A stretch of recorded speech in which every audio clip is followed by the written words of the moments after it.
Hello and welcome to the Celtic Way morning briefing. We're joined today on the eve of Celtic's Scottish Cup tie by Alison McConnell. How's it going, Alison? Very well, thank you. Yourself, Sean? Aye, good, not too bad. Now, before we start properly, if you're watching on YouTube, hitting that subscribe button would be greatly appreciated. And remember, if you want to give the website a spin, it's free for your first month, so you can cancel any time if we annoy you a wee bit too much.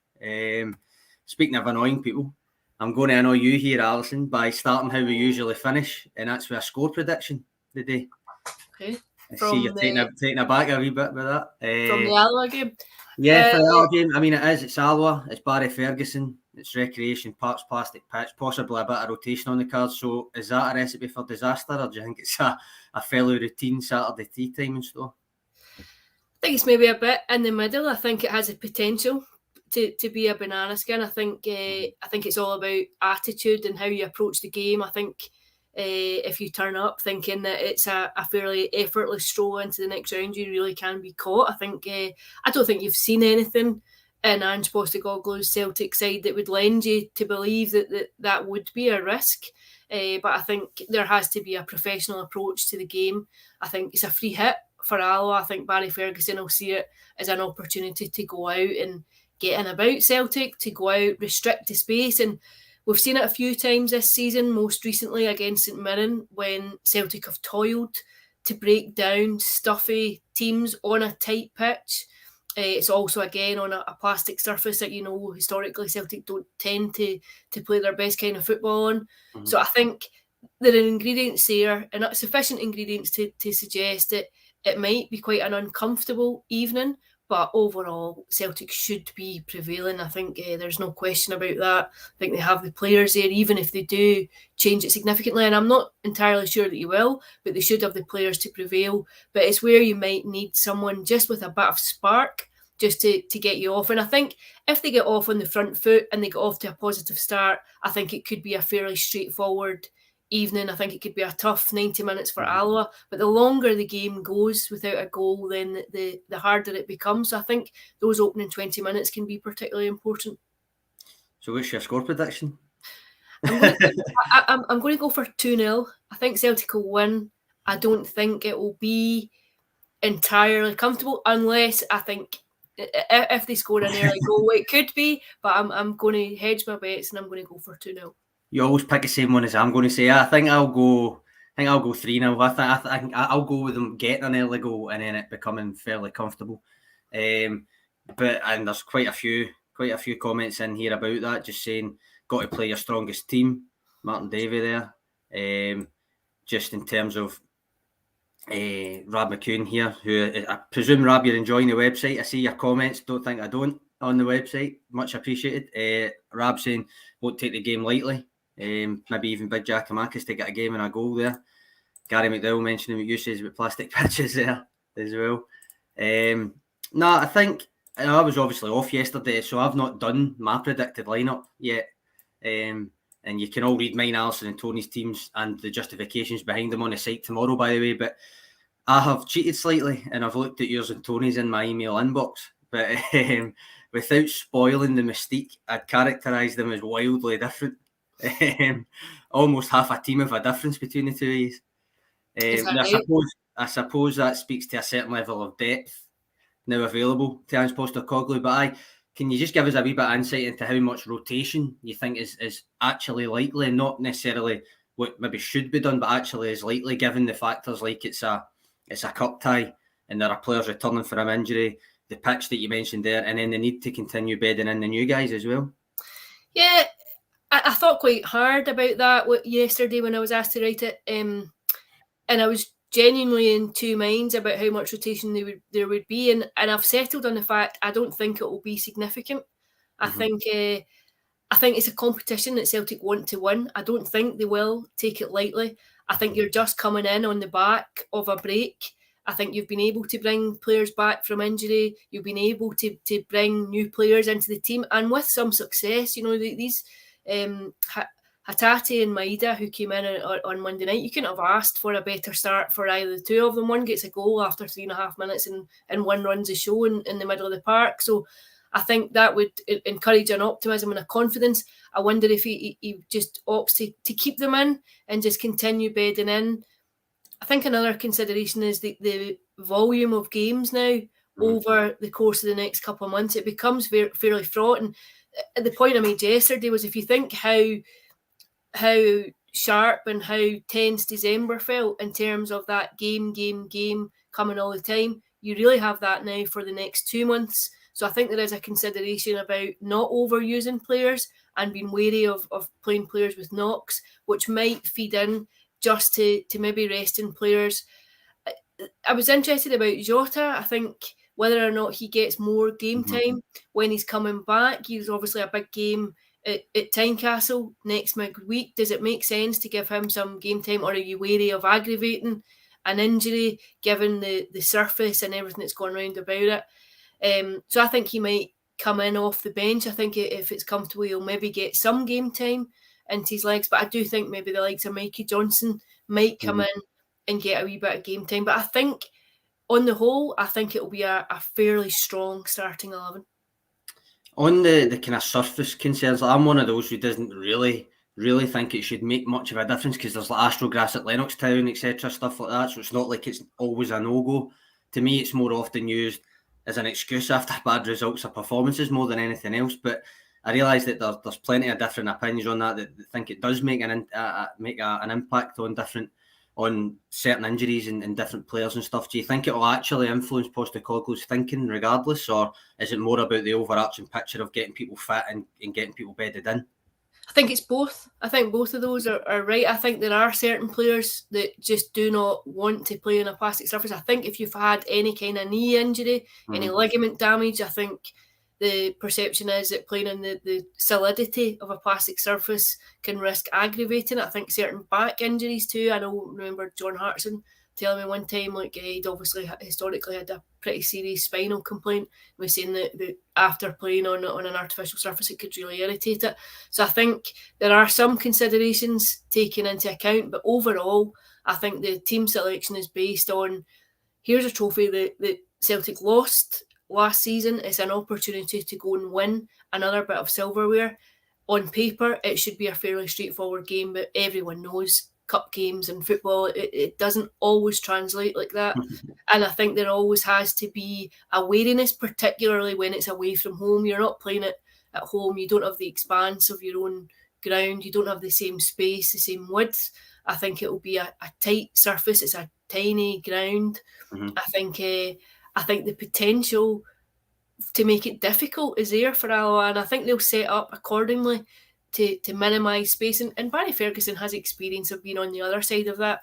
Vastly experienced Rangers player. He'll know, like, having played against teams and played in games like this, frustrating teams for as long as possible is key to try and eke something out. I think, speaking of like new guys and having to bed people in and stuff, Celtic obviously confirmed the signing of Matt O'Reilly yesterday. Now, I know you and Tony spoke a wee bit about him, but it has been confirmed since then. Last night, Celtic released the news in an interview with him. I presume you've watched it as much as I have, and I think he came across really, really well in his interview. I think he made a few points that he was here not only because it was a bigger club, but because the style of play, and he says he spoke to Hans Postecoglou on the phone call. And I mean, I'd done the scouting report, which is on the website, for a wee bit if anybody wants a wee bit more in-depth information on him before he actually makes his debut. But that was something that came across while I was looking at him before he'd signed as well, because he turned down a deal at Fulham at the age of 19 with only a couple of first-team appearances, but it was a 3-year deal with an option for a fourth, and it's Fulham, so they're a yo-yo club that they're likely to be back in the Premier League at some point in that span. And he said no, he wanted to actually definitely play first-team football, and it was at the height of the pandemic.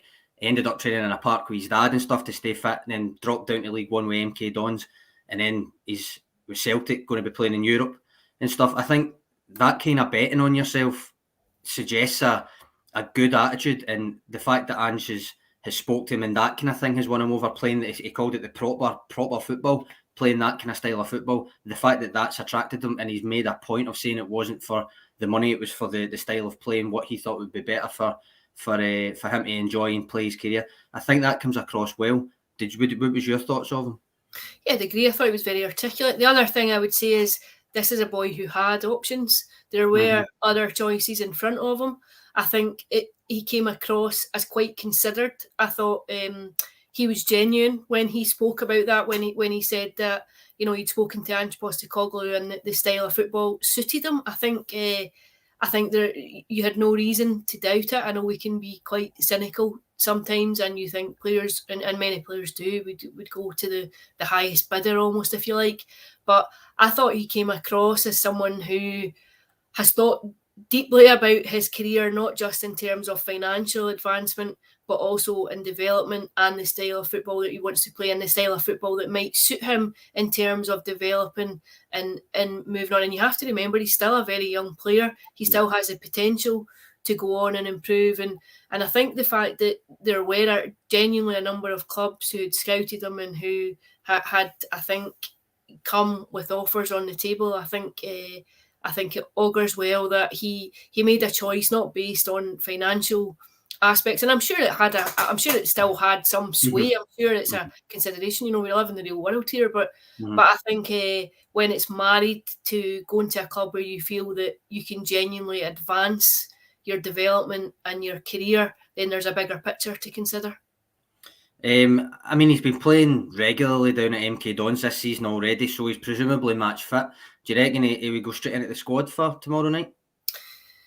It's interesting. I think, well, you've seen on Monday night that Ange Postecoglou was prepared to put in a couple of the new arrivals. I know that's maybe given the injuries that there was an easy slot in there. You know, obviously Kyogo and Maeda seem like for like, and Hatate for David Turnbull. There's not, you know, didn't have too much to think about. I'm not sure if he'll start, but I definitely think that he may make an appearance at some point. Given that there's a couple of comments here, David Fletcher pointing out that Rogic has been called up for Australia as we thought he would be, so there's a chance that this is maybe his last game for a couple of weeks. With that in mind, and the fact that Matt O'Reilly seems to have been signed to strengthen that area of the pitch and maybe step in for Rogic on occasion as well, do you think that increases the likelihood not only that he's in a squad but he actually sees game time as well? Yeah, I think it might. I think it depends how the game goes. Again, to take your point, I think it might be. I don't think he'll start. I think he will feature. I don't think he'll start. And I think how much time he gets may be dependent on how the game pans out. I think if the game is fairly open, if Celtic get off to a solid start and a goal up, a couple of goals up, and the game becomes fairly open, then it's a kind of game that would make sense to bring him in. If it's much stuffier than that and tighter and Celtic are frustrated, I'm not sure if he would get quite as much game time. I'm going to throw this question at you, even though it says me on it, because I'm intrigued to see what your opinion is on it. Pedro says, Sean, the more I see the value in Asia, is Jota actually a bridge too far? I take it he means in terms of price tag there, and the fact that they can conceivably get in first team quality players for cheaper, basically from Asia. What's your opinion on that? Do you think it still makes sense that Jota's a main target for $6.5 million or so? Well, the first thing you would say is that the fees agreed. Between the clubs, it can't waver now. The fees agreed, and I think he would represent a good, solid signing. I think based on what you've seen in the first half of the campaign, I think Jota and Kyogo clearly have been the outstanding performers so far for Celtic this term. So I think if you were to go and get him in a permanent deal, I think it would be shouted from the rooftops by Celtic. I think it would be seen as a very good bit of business, and I think a year or two down the line you would probably be recouping that and then some more. However, I think, and I've said this more than once here, I think it very much comes down to the player himself. I think he will be advised just now to sit and assess his options, wait until the end of the season, look at what's available. There may be an option to go back to Benfica, who have a new manager since he left. He may still feel as though he's got a point to prove there. Or it may be that there's a better deal on the table. And I think the ball is very firmly in the player's court. But I would take the point. I think that now is a very top end, really, of Celtic's finances and budget in terms of one player. And when you look at what's just been what's in terms of the value for money that you're seeing represented in Kyogo, Hatata, Maeda already. I think you can see that there is a whole market there that's largely been ignored almost by not just Scottish clubs, not just Celtic, but I think there will be chairmen up and down the country saying, why has no one identified someone like Kyogo before? He's clearly a quality player. And I think it's inevitable that the longer he's at Celtic, the more that clubs will look at him. But I would take the point, I think it shows that there is value for money still to be had. But at the same time, when you have a player in front of you, he's gelled quickly, assimilated into the team, I think it would make sense from Celtic's point of view to try and get the deal done. Whether or not that's favourable to the player now because of the impression he's made, or whether he might fancy that he can get a bigger move, or if he can get more money, then I think that's something the player himself will assess come the end of the campaign. See, I agree with you. I've made this point to Tony before when we were talking about it at the start of the window, that I'm in no panic if he doesn't sign in January. Like, it's a loan deal until the end of the season, and you can wait as long as possible. He can wait as long as possible to make up his mind, unless, of course, there's an ultimatum put before him. But there's no need to go down that route, I wouldn't think. And to be honest, again, I don't think this was a very popular thing to say, but I wouldn't even blame him if he decided that he did want to give Benfica another try, because that's where he was supposed to come through. That's where he was meant to start. It's his team, that kind of thing. Now, obviously, he's been a standout for Celtic. He's been exceptional. He's very rarely not been one of the two best players on the pitch whenever he's been on. But ultimately, there is no rush. And although there was kind of rumours and reports the last couple of days, Benfica want to keep him, he's not staying. Ultimately, there's no substance to that as of yet. And there's no rush, basically. There's no rush to it. It doesn't need to be done in January. I don't think it's an indication either way if it isn't done in January. I don't know if you'd agree with that. But yeah, I have to say, from the very first time we spoke about this at the opening of the window, I said I didn't think he would commit in January. I don't think it makes sense from his perspective. I think it makes great sense from Celtic's point of view. I'm not sure that it does from the player's point of view, and I think you have to look at things realistically. I think if you were in his shoes, there would be no rush, because you want to see where Celtic are come the end of the season, where you are, what your options are, and then make a decision then. Now, what might sway it is if Celtic were to win the league and it opens up the possibility of direct entry into the Champions League next season. All of a sudden you think that's a very particular carrot to sway in front of someone, and it's as attractive as any financial package. I think if you're a young player, you're ambitious, you trust yourself to go into another level, I think the opportunity to go and play in that kind of platform, showcase what you have, can be quite a pull. I think it can be quite alluring. So again, that's a consideration too. It could be another factor come this summer. On the subject of signing Jota and stuff, but quite a lot of comments coming in counteracting it. Just say, like Rab McCune here saying if he could only have one more, he would actually have Carter Vickers before Jota. John Curry as well here saying Carter Vickers should be the main target. I mean, can you see the logic in that? That he's there's plenty of attacking options, even though Jota still has been a standout, but Carter Vickers really has made a tangible difference to that backline. Yeah, he has, and I think even Carl Starfelt's been quite maligned at times. I think he had a tough game in the League Cup final against Hibs at Hampden, but I thought he actually played very well on Monday night, and I think you've seen glimpses of him playing well, but I think the two of them actually have the makings of a fairly decent partnership. I think it's 10 clean sheets so far this season. That's off the top of my head, so I'm willing to stand corrected on that one. But I think he has performed well. I think some of the finances that were quoted earlier, I think, were slightly off. But I think it would make sense. I think given that you also have Christopher Julian to come back, it would give you options there. It would give you proper defensive partnership options. Although I would tend to think that Carter Vickers and Julian might end up being the favoured central defensive pairing. I think I've made the point before, but back in September and stuff, that the chopping and changing of the central defenders, it was benefiting really nobody. And Postecoglou himself said that's the one part of his team he would not really want to be chopping and changing if he could avoid it. And I think it's no coincidence that the perception of Starfelt's performances has kind of gone up as he's played more regularly just with Carter Vickers. It might have been the same if he'd played regularly with Welsh, because the two of them actually had some good displays together before Carter Vickers came in as well. But I don't think it's a coincidence that in general, Ange is probably spot on that's the area you don't want to be chopping and changing. So I can see the logic. I can see why people would want Carter Vickers in, why they might even think it's more important to get him in than Jota. But no, I thought it was interesting to bring that up there because there's a few comments, even though we were talking about Jota.